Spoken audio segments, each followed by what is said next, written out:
Guys, welcome back to our YouTube channel. In this video I will show you how to fix mouse moving on its own on Windows 10 or 11. So if your mouse is moving by its own without you making it to move, then you're in the right place.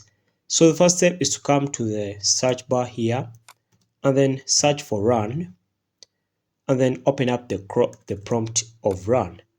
Once you open up the run prompt, put in the following: main.cpl.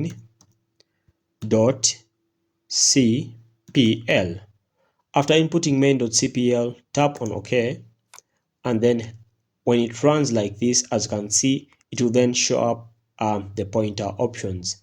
So what you'll do is quite simple. It's now showing you the mouse properties. Come to pointer options and then come and tap on hide pointer while typing and then tap on OK. So once you tap on OK over here and then tap on apply. So once you tap on apply, then the mouse won't hide anything, or it won't really do moving while you're typing. Basically, you'll have solved that problem promptly. That's it, guys. Thanks for watching. Like and subscribe. We shall meet once again.